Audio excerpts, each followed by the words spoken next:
ว่าสิเฮ็ดสิไปเฮ็ดอยู่บนโฮมเลยอยู่บนแต่ว่ารู้สึกว่าซ้ำซะตัวนี้มันกระเทินเนาะ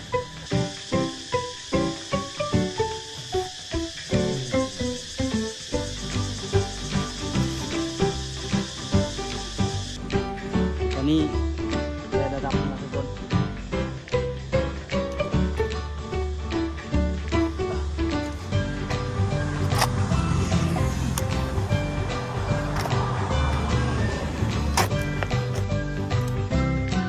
พอดีเนี่ย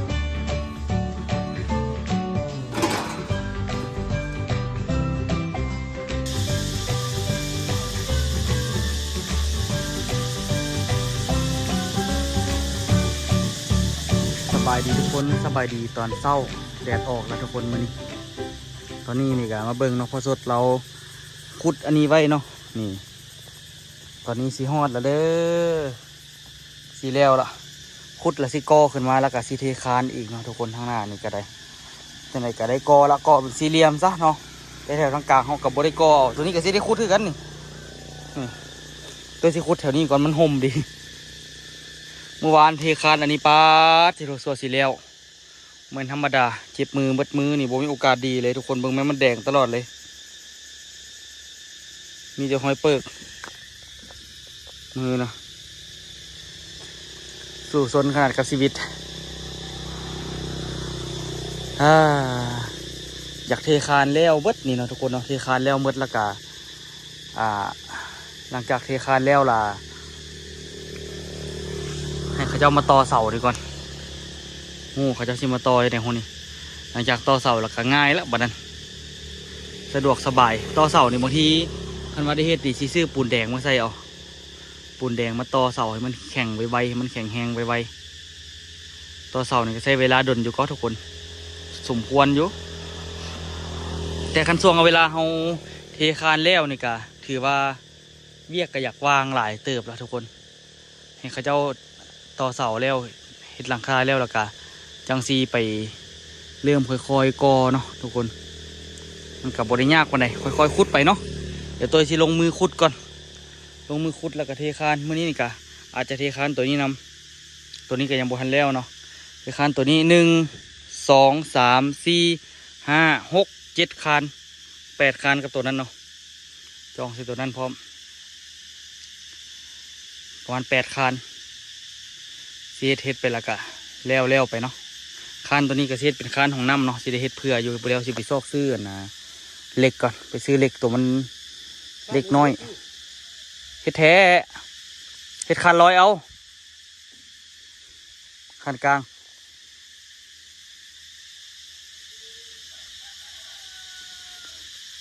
ทั้งลุมกับกอคือแล้วทั้งเทิงกับกอใส่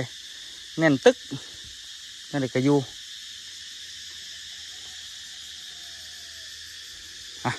เดี๋ยวสิเริ่มเฮ็ดเลยก่อนทุกคนเรื่องบ่เป็นการเสียเวลาเนาะ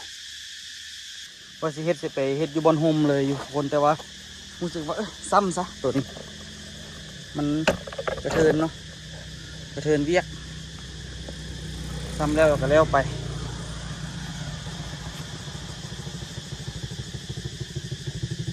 เฮ้ย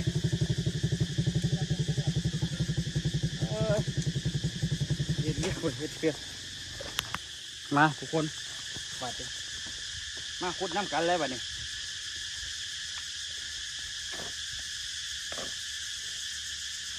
บัดธรรมดาเด้อตัวที่ขุดแล้วนี่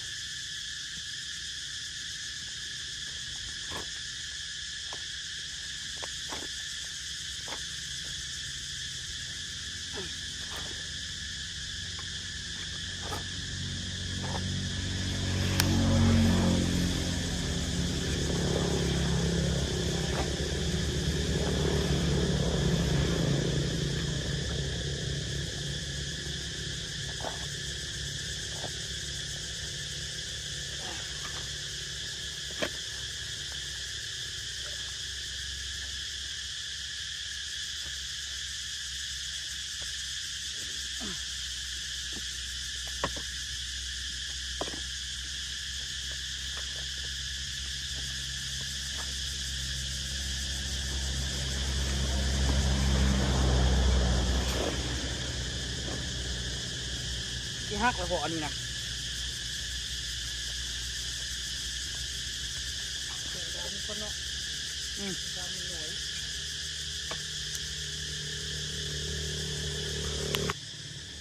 ส่วนบอดีทุกคนเลย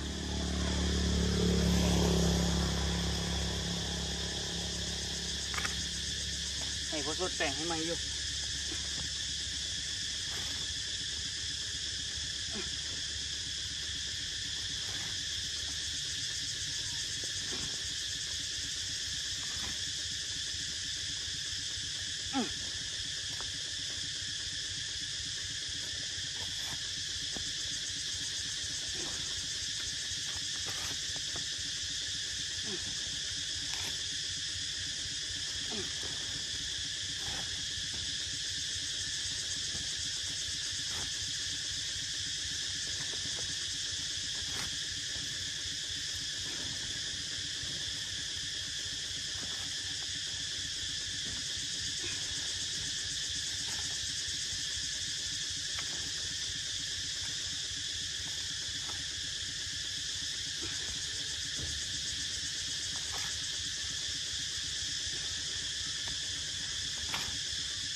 ขุดอย่างเดียว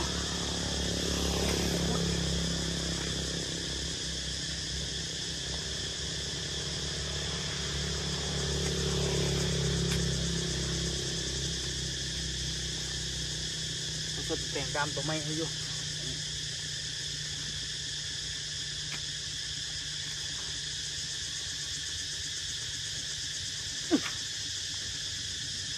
ใส่บ่ได้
ขุดเรื่อยๆอย่างเดียวตอนนี้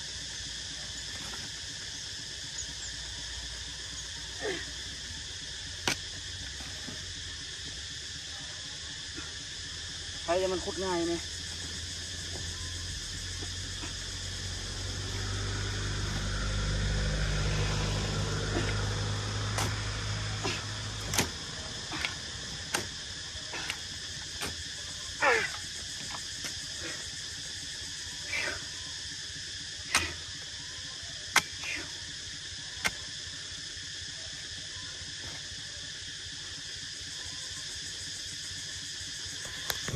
ตอนนี้เขาจะมาส่งบล็อกเรียบร้อยนะตัวกับขุดไปเรื่อยๆแต่ว่าซ้ายนี่มันได้ไปขนเอาอยู่ลุมหมดแหละเพราะว่าซ้ายตัวนี้มันป่นหมดละเสียทิมไปเลยซ้ายอันนี้แต่ก็เอาไว้แบบผสมมา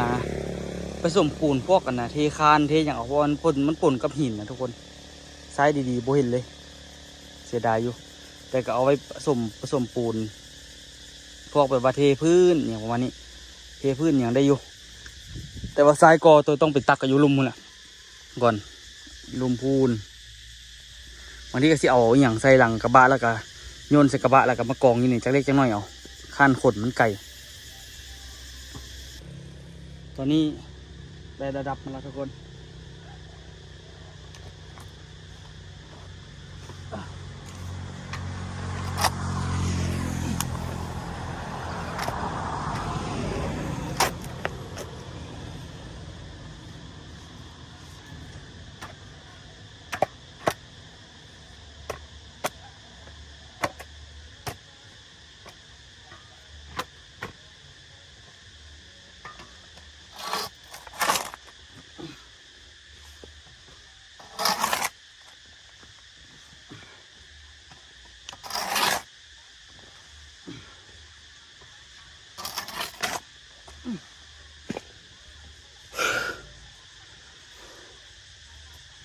ผมเป็นธรรมดาที่ทุกคนโซซิแล้วนี่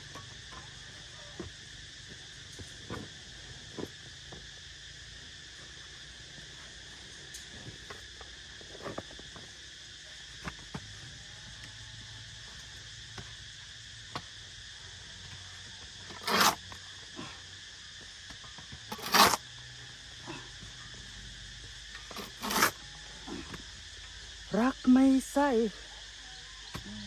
ดาวแสง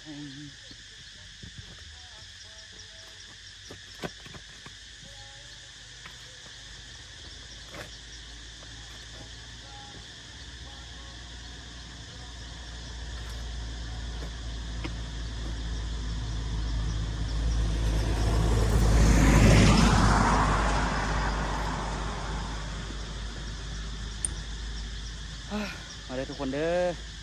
ถ้ามีโอกาสมาสวยเวียกนี่บ่ไหวละ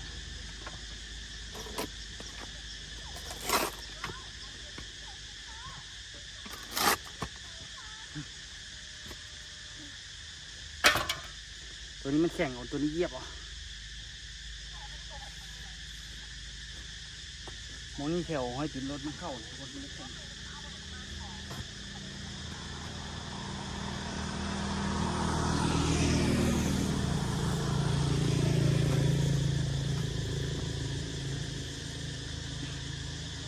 ไอ้ยูมีคันหมจังเบิ้ง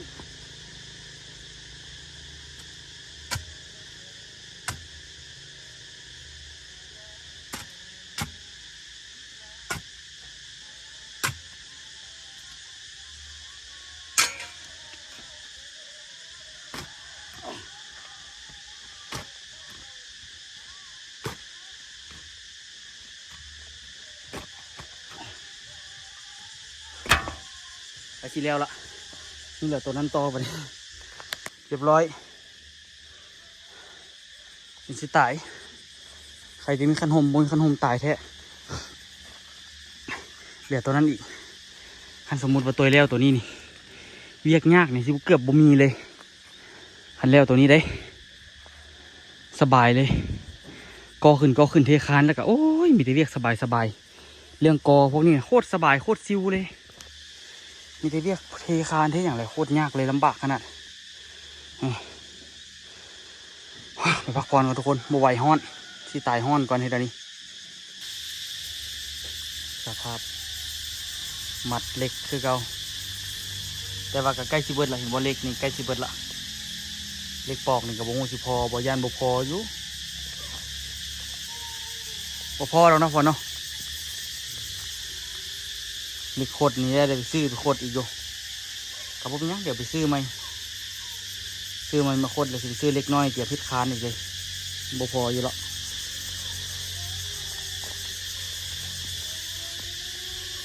โคตรเล็กที่คานเอาเต็มที่ตอนนี้เป็นเวลา1 โมงแล้วทุกคนเนาะโดยก็กินข้าวไปอีกน้อยนึงละกินซ้ำซาไปเนาะแล้วก็สิไปเริ่มขุดดินต่อนี่พอมัดเล็กไปเนาะเดี๋ยวตัวสิไปขุดดินเพราะว่าตอนนี้แดดแห้งก็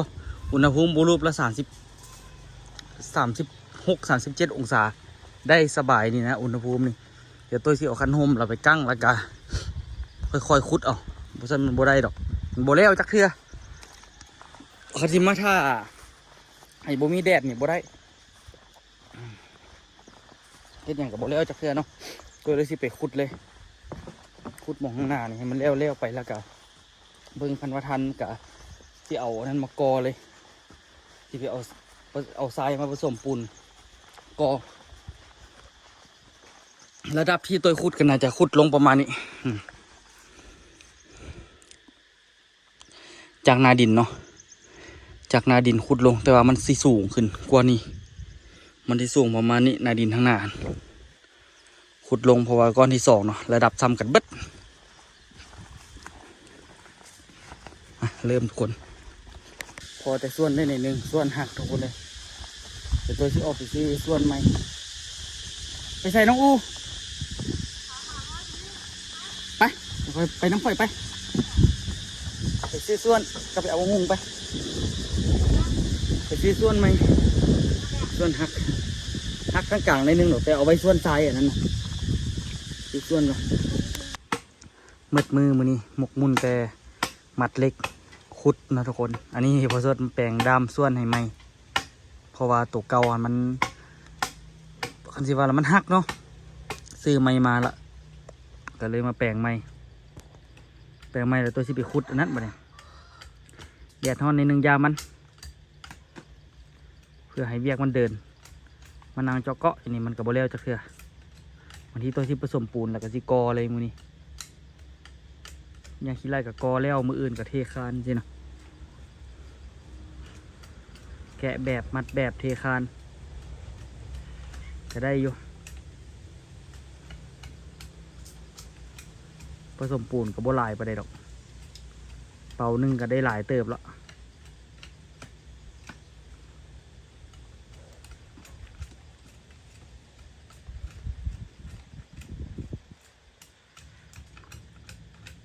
ค่อยๆเหล่าเมื่อคืนนี่เขาไต่แมงไม้ทุกคน ไต่แมงไม้แต่ว่ามันก็บ่ค่อยนั่นปานใดเนาะค่อยได้ปานใดมันอาจจะแบบถึกมือมาในบางมือก็ได้บางมือก็บ่ได้สิที่บอกปตอนโยงสาไต่ยังไงก็ได้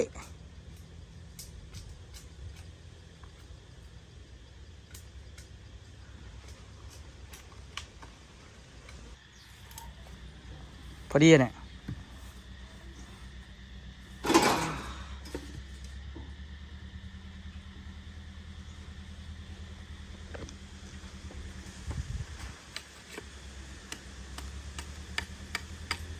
หุ่นดีกับเพื่อนตลอดเนาะ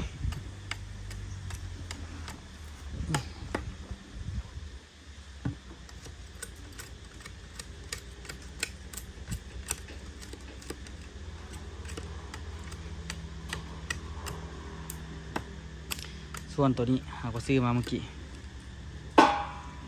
90 กว่าบาทกกไม่อย่างพอเปื่อย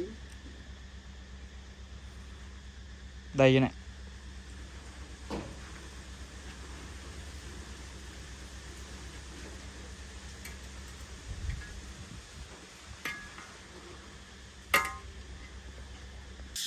คักก็บ่เนี่ย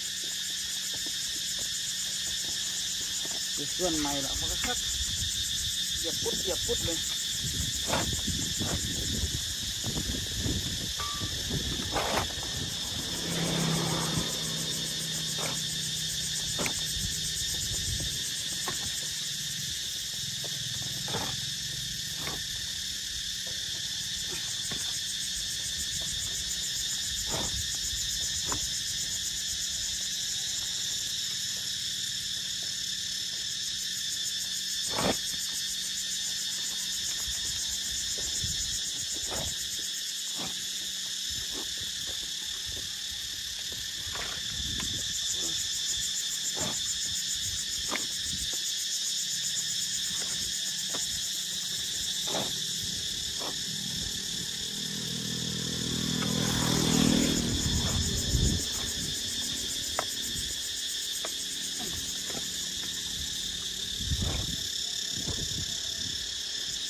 ดี๋ยวเชื่อ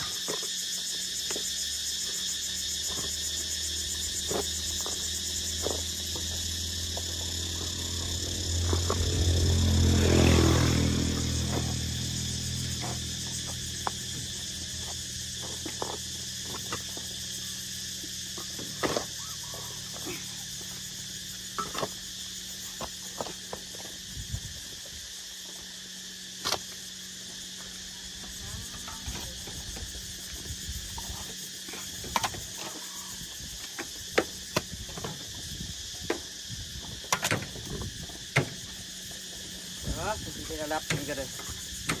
ธรรมดา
ดีครับสิแล้วธรรมดานะตอนนี้ตัวจะเฮ็ดสิ่งที่ตัวเองจะได้ให้มันดีที่สุดเนาะ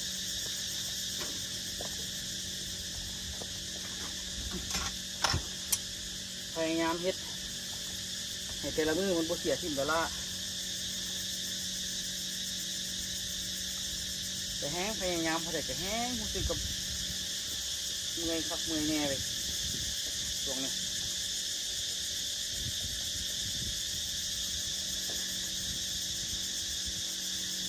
ตัวเนาะมันบ่มีอย่างได้มาง่ายๆอีกนี่ตัวทั้งทุ่มเทแห้งไก่แห้งไก่ที่มาหอดจุดนี้ได้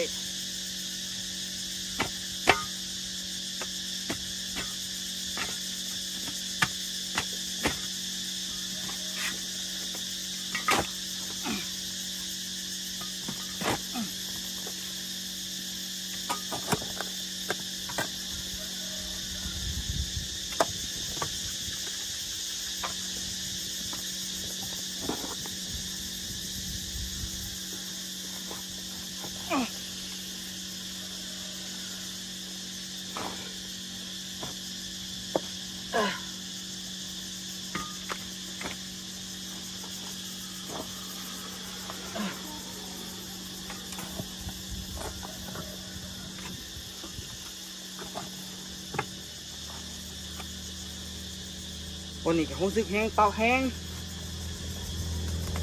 แก๊สโอ้ยโอกาสได้หาวัคซีนส่งอะไร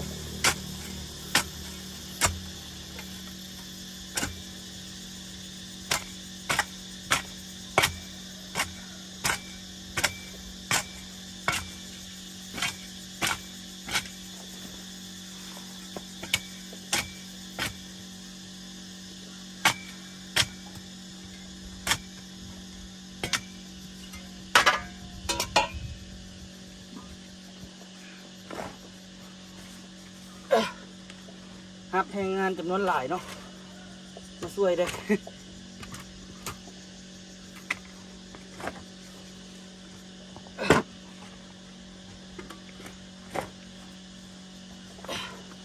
FC บางคนก็โอ้ยอยากไปช่วยตัวโยยเฮ็ดเด้เพิ่นว่าเห็นเฮ็ดแล้วก็ตัวแล้วเนาะแต่หน่อยก็ช่วยตัวโยยเบิ่งช่วยเบิ่งคลิปเบิ่งหยังก็ถือว่าเป็นการช่วยเหลือละทุกคนเด้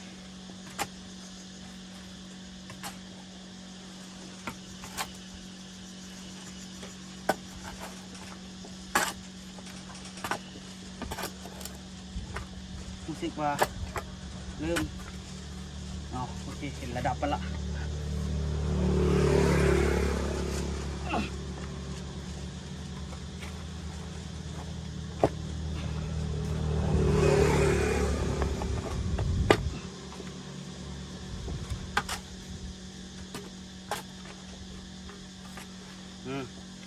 เห็นระดับแล้วนี่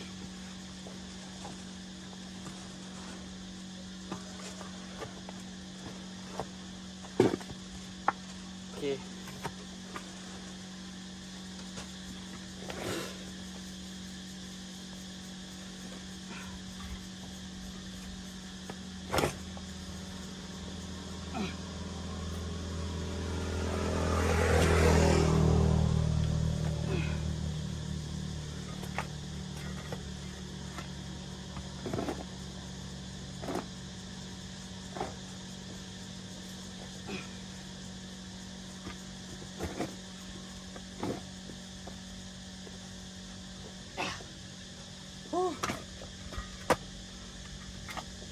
ธรรมดา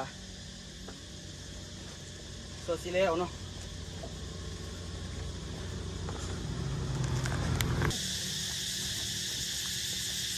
ตัวตั้งให้จันซะมันนั่งคนมาแล้วมันนั่งนี่แหละแล้วแม่ก็อยากนั่งกับมันนั่งนั่นก็ย้อนผมเห็นนั่งแล้วบอกกดห่างขึ้นไปไปนั่ง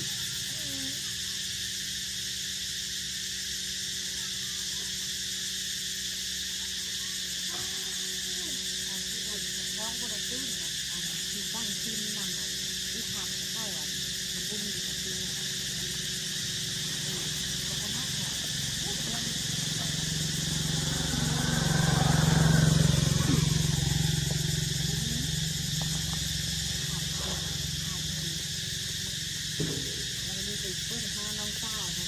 ต้องได้เบิ่งตัวนี้ของก่อนนี่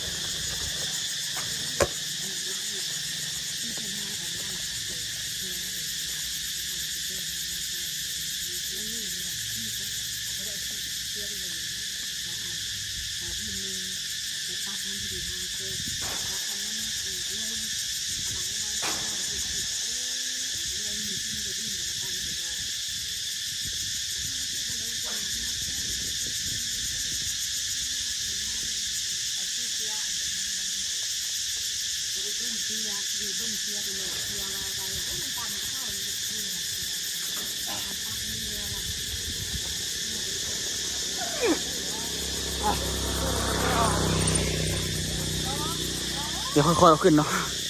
เมื่อยหนักแต่ตอนนี้ควบคุมแล้วล่ะเรียบร้อยเหลือทางกลางนี่3 อันโอ้หนักน่วง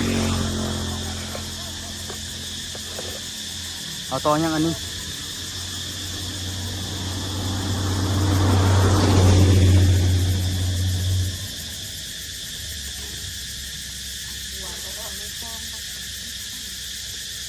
ตัวนี้คือเป็นตัวนักคนหนึ่ง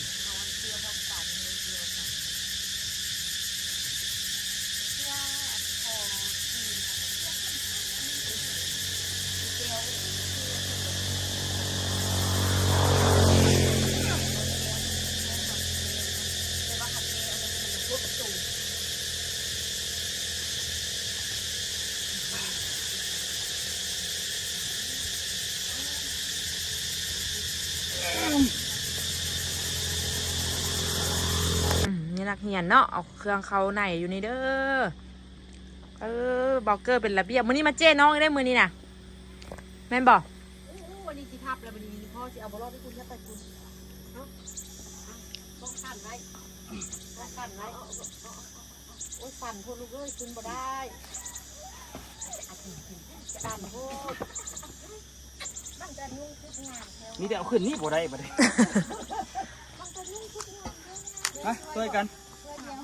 คนเดียวบ่ได้มันกว้าง โอ้คักเทวะเอาเสื้อเขาไหนคักเทวะล่อเทวะเว้ย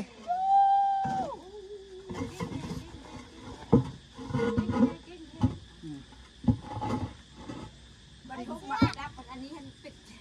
จิ้มลิ้ม หยุ่งยากขนาด ตามได้ตามวาระสกุลเนาะ ไปละไปเจอกันคลิปหน้าดีกว่า เอาอัน บาย บ๊ายบายเกยบาย นักมวย คุณใด ไอหงกระโต้ โตเอ้ยเบิ่งไอ้เกอร์นี่เอิ้นไปเกอร์นั่นเห็นละ เห็นว่าเห็นไอบ่ บอกภาษามงดูเกอร์ เฮ้ยมันลมไอ โอ้ยอยากเว้า บอดี้เลยอารมณ์บ